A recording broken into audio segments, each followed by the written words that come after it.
28 तारीख से आने वाली आगामी परीक्षा जो अभी आप लोग के सामने आ रही है ICAR की, इसके कुछ महत्वपूर्ण प्रश्न पत्र हैं आपके सामने जो प्रीवियस ईयर से हैं, तो उसको आप ध्यानपूर्वक देखें।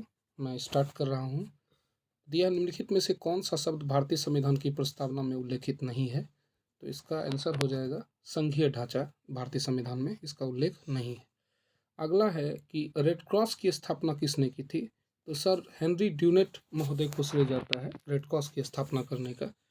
ठीक, इसके अलावा आप देखिए, अब तीसरा क्वेश्चन है, रोम नगर किस नदी के किनारे बसा हुआ है? तो रोम नगर जो है टाइबर के तट पर बसा हुआ है। किसके तट पर बसा हुआ है? टाइबर के तट पे। तो भारत के प्रथम चीफ ऑफ डिफेंस स्टाफ यानी CDS जो है बनने का श्रेय किसको प्राप्त है? तो जनरल बिपिन रावत।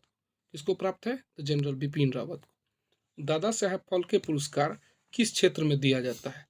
तो ये जो है, ये पुरस्कार सिनेमा जगत का सर्वश्रेष्ठ पुरस्कार है, दादा साहेब फाल्के पुरस्कार। निम्नलिखित में से कौन सा 4 वेदों में शामिल नहीं है? तो 4 वेदों में शामिल जो नहीं है, इसमें आयुर्वेद 4 वेद में शामिल नहीं है। ठीक, तो इसको ध्यान रखा जाए। झीलों का शहर जो है, इसे किसे कहा जाता है? तो राजस्थान का उदयपुर शहर जो है, इसको झीलों का शहर भी कहा जाता है। गीतांजलि की रचना किसने की थी? तो गीतांजलि की रचना जो है, ये गीतांजलि की रचना कविवर रविन्द्रनाथ टैगोर ने की थी। किसने की थी? तो कविवर रविन्द्रनाथ टैगोर ने। उबेर कप का संबंध किस खिलाड़ी से है? तो उबेर कप जो है, ये जो खेल है, ये बैडमिंटन से संबंधित है। ठीक, इसके अलावा अन्य भी 3-4 कप हैं जो बैडमिंटन से संबंधित हैं। गरबा किस राज्य का लोक नृत्य है? तो गरबा जो है, ये गुजरात राज्य का लोक नृत्य है। कहाँ का लोक नृत्य है? तो गुजरात राज्य का लोक नृत्य है। ठीक, अगला है, अल्फ्रेड नोबेल को किस योगदान के लिए जो है नोबेल के लिए जाना जाता है और इन्हीं के नाम पे नोबेल प्राइज दिया जाता है? आप लोग को पता होगा। तो डायनामाइट के लिए जाने जाते हैं, विशेषकर किसके लिए जाने जाते हैं? डायनामाइट, जिसकी खोज भी इन्होंने की थी। आगे है कि विश्व पर्यावरण दिवस किस तिथि को मनाया जाता है? तो विश्व पर्यावरण दिवस जो है, ये 5 जून को मनाया जाता है और 1992 से इसकी शुरुआत हुई थी, रियो सम्मेलन से।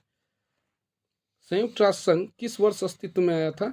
तो 24 अक्टूबर 1945 को विश्व शांति के लिए जो है संयुक्त राष्ट्र संघ एक संस्था बनी थी। नीति आयोग के अध्यक्ष कौन है? तो नीति आयोग के अध्यक्ष जो है हमारे माननीय प्रधानमंत्री महोदय होते हैं। 1 जनवरी 2015 को इसका गठन हुआ था और योजना आयोग के स्थान पर हुआ था। कालीबंगा कहाँ स्थित है? तो कालीबंगा जो है, ये राजस्थान में स्थित है। कहाँ स्थित है? तो राजस्थान में। हवाई जहाज उपकरण के ब्लैक बॉक्स का रंग कैसा होता है? तो अभी हाल फिलहाल में जनरल बिपिन रावत मरे हैं, तो उनके संबंध में इंफॉर्मेशन के लिए मैं बता दूं कि जो ब्लैक बॉक्स होता है, वो दुर्घटना के समय कैसी वायुयान की स्थिति थी या वहाँ क्या इन्फॉर्मेशन था उसके बारे में बताती है। इसका रंग जो है नारंगी रंग का होता है। कैसा होता है? नारंगी रंग का होता है। स्वराज मेरा जन्मसिद्ध अधिकार है और मैं इसे लेकर रहूंगा, ये जो है, ये पूरा नारा था और ये लाल बहादुर शास्त्री के द्वारा दिया गया था। अब दिया है कि अंडकरंड स्थलाकृति, जो कि बास्केट ऑफ टोपोग्राफी कहा जाता है, और ये मुख्यतः जो है अंडकरंड स्थलाकृति का उदाहरण जो है ड्रमलिन है। कौन सा है? क्या है उदाहरण? ड्रमलिन। तो उसके बाद जो है, ये किस ग्रह का घनत्व सर्वाधिक है? तो हमारी जो पृथ्वी है, इसका घनत्व जो है क्या है? सर्वाधिक है। भूकंप तरंगों के उद्गम बिंदु को क्या कहा जाता है? तो भूकंप तरंग का जो उद्गम बिंदु होता है, यह फोकस कहलाता है। क्या कहलाता है? फोकस कहलाता है। निम्नलिखित में से कौन सा द्रव कंडेंसन का रूप नहीं है? तो द्रव या कंडेंसन का रूप निम्नलिखित में से कौन सा नहीं है, अगर ये कहा जाए तो वृष्टि जो है यह नहीं है। इसके अलावा द्रव कंडेंसन का यानी पानी में जो मात्रा होती है, चाहे धूल कण हो या जो भी हो, तो इसमें ओस, तुषार और कोहरा सभी आते हैं, लेकिन सही वृष्टि नहीं आती है। मैं आगे चलता हूँ। कौन सा वर्षाधारी मेघ है? तो वर्षा मेघ जो है, या वर्षा स्तरीय मेघ इसको कह सकते हैं आप, ये वर्षाधारी मेघ है।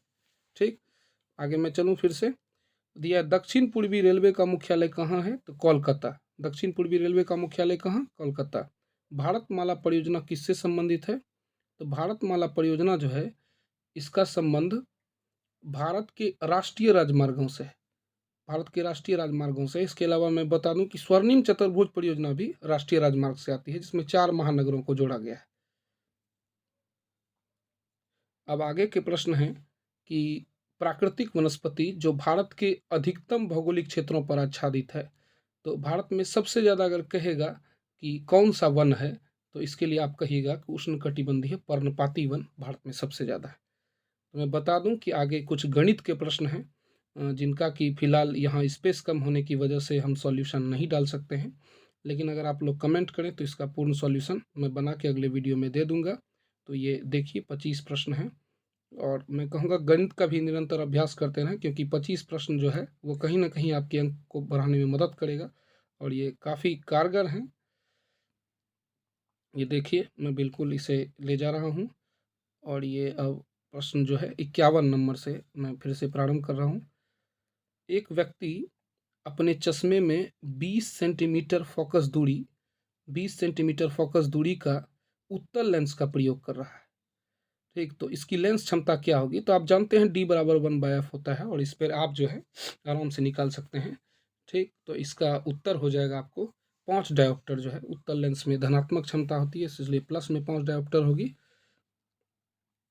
चुंबक आकर्षित करता है, तो चुंबक का काम जो है वह किसको आकर्षित करना है?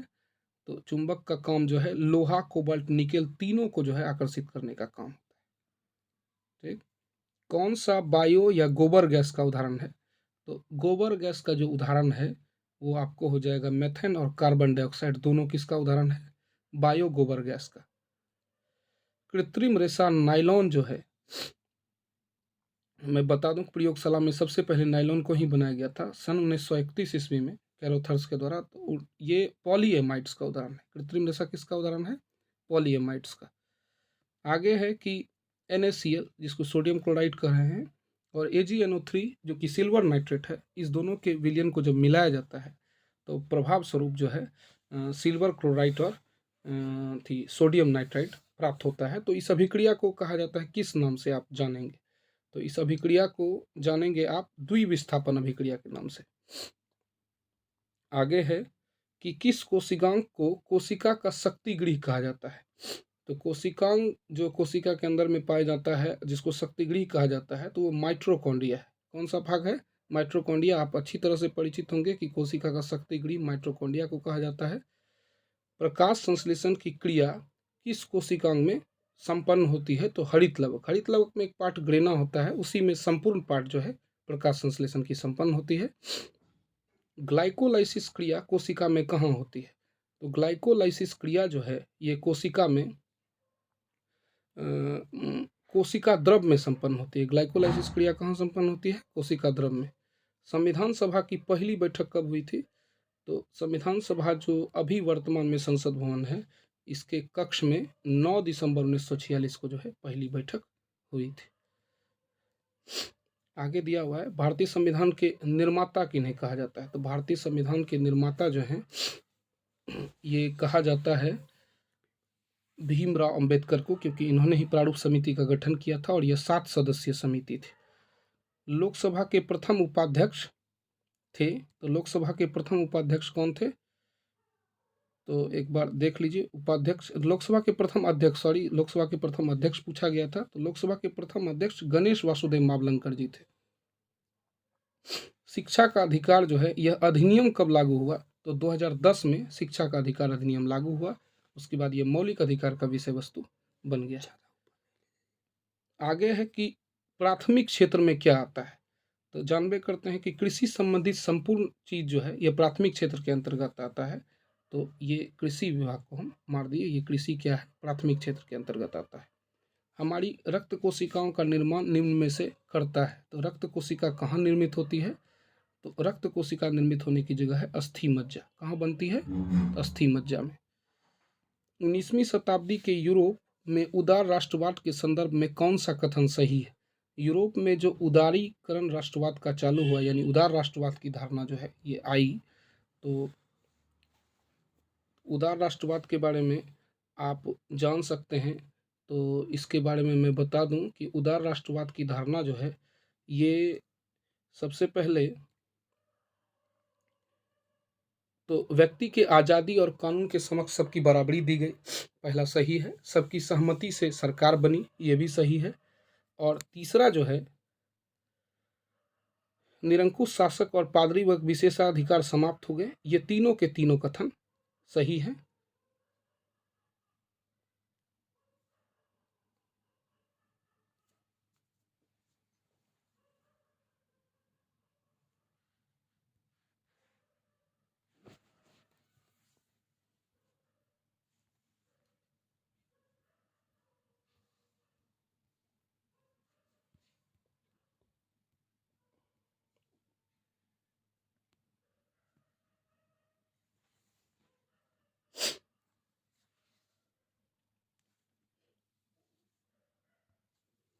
अब आगे है,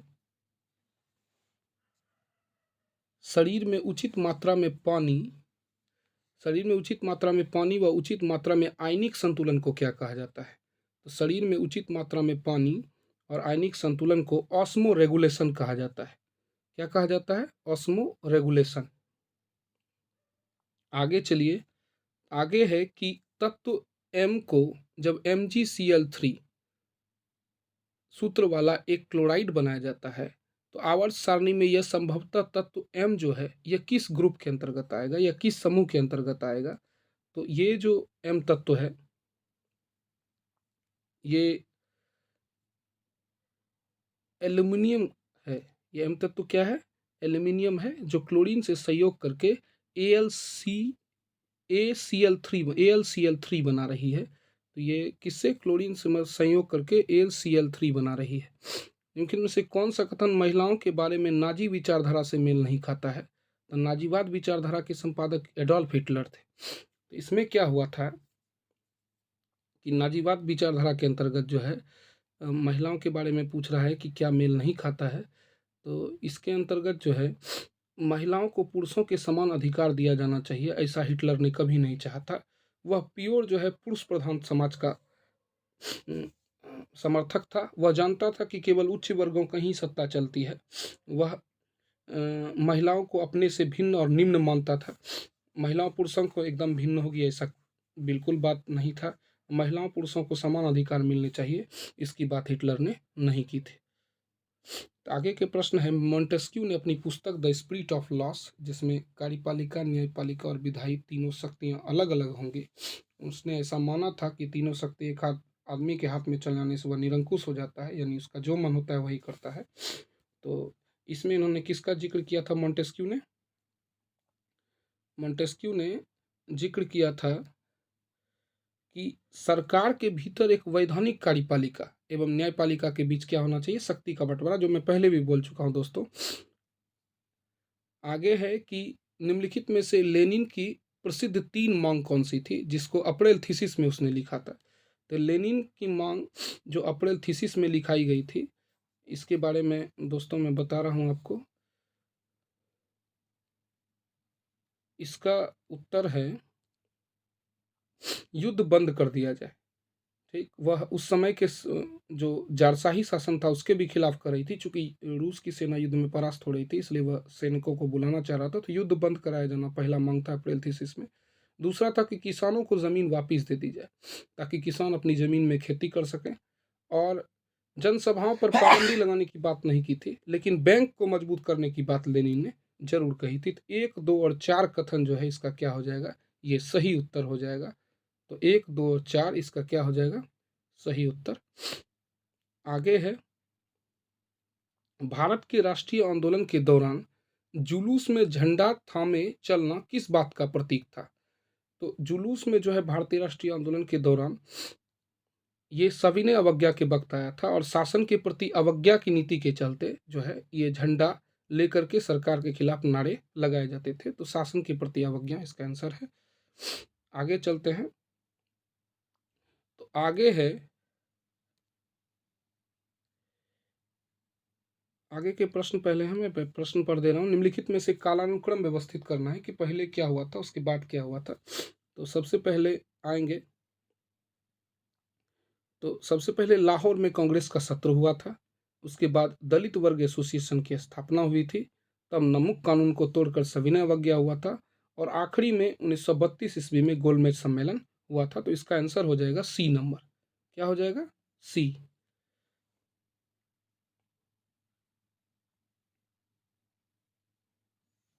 आगे है, निम्नलिखित को कालानुक्रम के अनुसार व्यवस्थित करने बोल रहा है। यह रूसी क्रांति से संबंधित पूरा प्रश्न है और इसमें जो है इसका उत्तर होगा खूनी रविवार की घटना सबसे पहले घटी थी। उसके बाद जो है इसको नंबर 1 पर आप रख सकते हैं। खूनी रविवार के पश्चात जो है घटना घटने वाली थी, जार का पदत्याग कर दिया गया, जारशाही शासन जो है अपने पद से हट गई। और इसके बाद आप देख सकते हैं कि मतलब गृह युद्ध वहाँ शुरू हो गया रूस में, और बाद में कॉमिंटर्न पार्टी की स्थापना हुई थी। तो सबसे पहले क्या हुआ था कि खूनी रविवार की घटना नंबर 1 पर रही। ठीक, उसके बाद जो है जार ने अपने पद को त्याग दिया, इसको नंबर 2 पे रख सकते हैं आप। उसके बाद जो है कॉमिंटर्न पार्टी का स्थापना हुआ, नंबर 3 पर रख सकते हैं इसको आप। और गृह त्याग की घटना जो है, सॉरी मुझे लगता है कि इसमें कुछ डाउट आ गया। सबसे पहले खूनी रविवार की घटना, फिर जार का पद त्याग होना, फिर गृह युद्ध हुआ था। इसको नंबर 4 पे रख दीजिए, इसको 3 नंबर पे रख दीजिए। तो इस तरह से ये आपका प्रश्न का हल हो गया। चूंकि एनसीईआरटी से ज़्यादातर सवाल पूछे जा रहे हैं, तो एनसीईआरटी का इतिहास जो है विश्व कंटेम्प्रेरी वर्ल्ड, तो आपको 10वीं के पाठ्यक्रम से ये सवाल लिया गया है। आगे है, आगे के प्रश्न है कि जब कोशिका को सांद्र नमक के विलयन में रखा जाता है तो ये सिकुड़ जाती है। कोशिका को जब सांद्र नमक के विलयन में रखा जाता है तो ये सिकुड़ जाती है। ऐसा क्यों होता है? क्योंकि कोशिका से पानी क्या होता है, बाहर निकल आता है। तो सिकुड़न के लिए पानी क्या होता है, बाहर निकल आता है, ताकि सामंजस्यता विकसित हो सके। अगर किसी भी कोशिका को सांद्र नमक में रख सकें और ताकि कोशिका में सामंजस्यता विकसित हो सके, तो इसके लिए सबसे पहले क्या होगा कि नमक में रखते ही कोशिका से सारा पानी बाहर निकल जाएगा और वह सूख कर रह जाएगी, और पानी में रहने के कारण जो है वह अपनी सामंजस्यता बरकरार रख सकती है।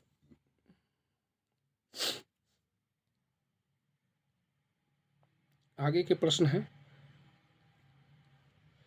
आवर्त सारणी के दूसरे आवर्त में बाईं से दाईं ओर, यानी आप बाएं से दाएं जा रहे हैं, तो गुणधर्म में परिवर्तनों के संदर्भ में सही समूह को चुनिए, ये कह रहा है।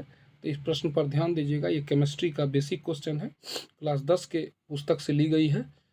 तो इसका उत्तर हो जाएगा डी नंबर। बाएं से दाएं जाने पर परमाणु का साइज क्या होता है, घटता है। परमाणु का साइज क्या होता है, घटता है। बाएं से दाएं जाने पर परमाणु का साइज घटता है। इसके बाद जो है विद्युत ऋणात्मकता बढ़ती है और जो है धात्विक गुण घटता है। परमाणु का साइज घटता है, धात्विक गुण घटता है, लेकिन संयोजकता क्या होती है, विद्युत ऋणात्मकता क्या होती है, बढ़ती है। तो परमाणु का साइज अगर आपको कह देगा कि आवर्त सारणी में अगर आप बाएं से दाएं जा रहे हैं तो उसका क्या प्रभाव होगा, यानी बाएं से दाएं इस ओर जाने पर परमाणु का साइज क्या होगा, घटेगा। ठीक, उसके बाद जो है विद्युत ऋणात्मकता बढ़ेगी और धात्विक गुण घटेगा। तो इसका उत्तर हो जाएगा आपको 4 नंबर, यानी डी नंबर जो है इसका क्या हो जाएगा, उत्तर हो जाएगा। तो बड़े बड़े प्रश्न भी पूछे गए हैं, इसलिए आपको जो है ध्यान से पढ़ना होगा। खासकर बेसिक बुक एनसीईआरटी को आप बार बार पढ़ें ताकि स्थिति अच्छी रही, उसकी एमसीक्यू बनाएं बार बार। और मैं वैसे चैनल पर अपडेट करता रहूँगा इस 10 दिनों में वीडियो।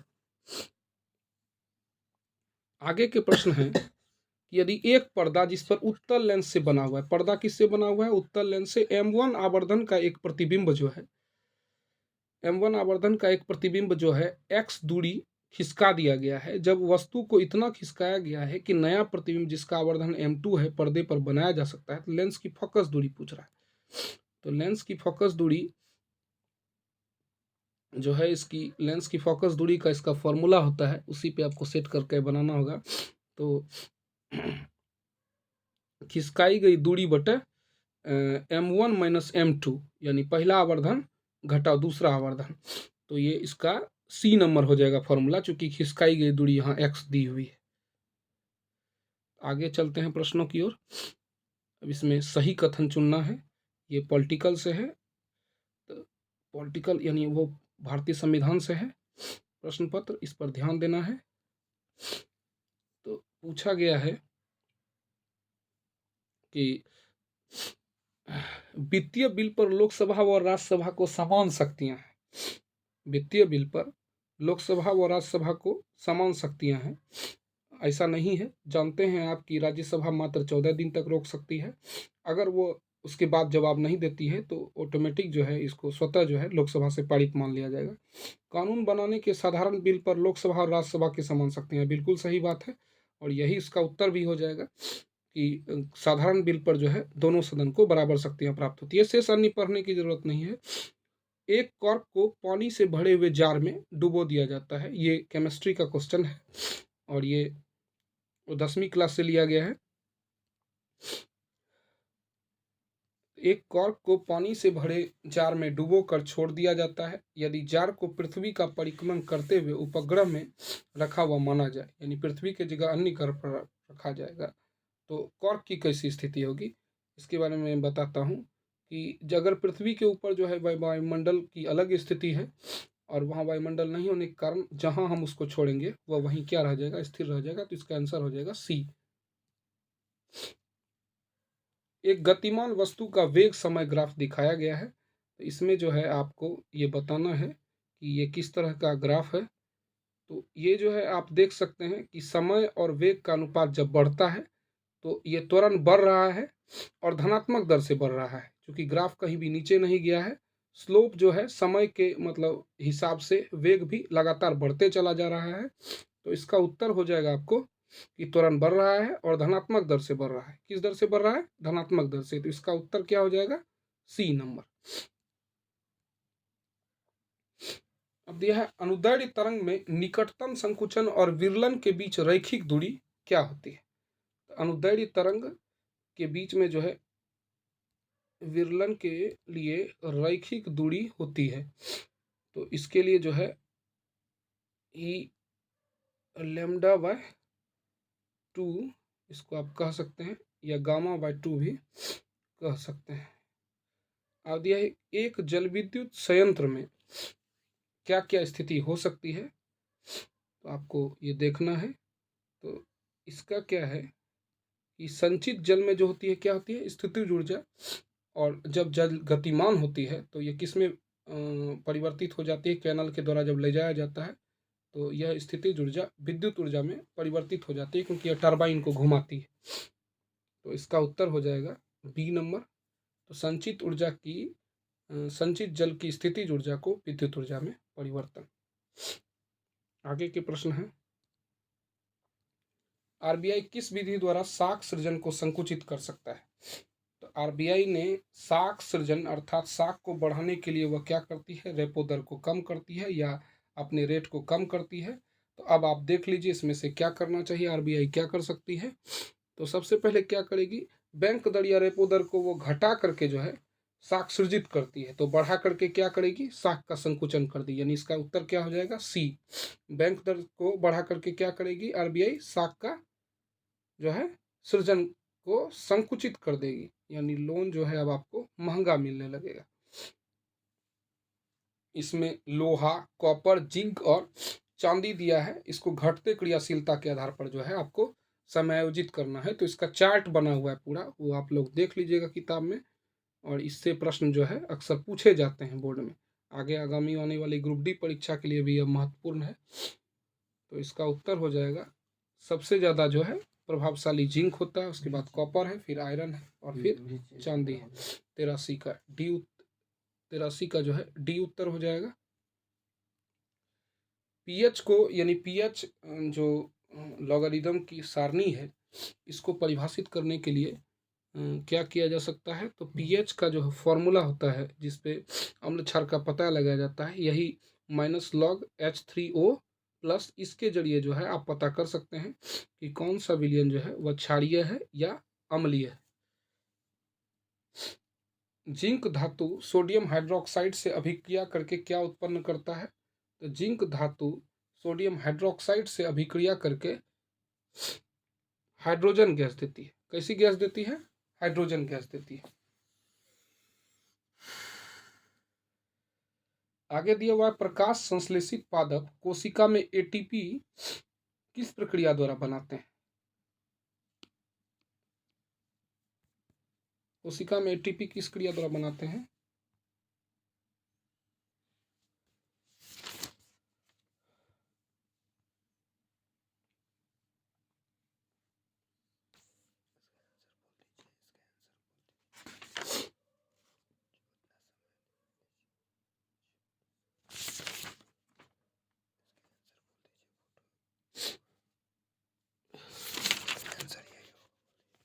तो इसका उत्तर हो जाएगा फॉस्फोरिलेशन। फोटोफॉस्फोरिलेशन। क्या इसका उत्तर हो जाएगा? फोटोफॉस्फोरिलेशन।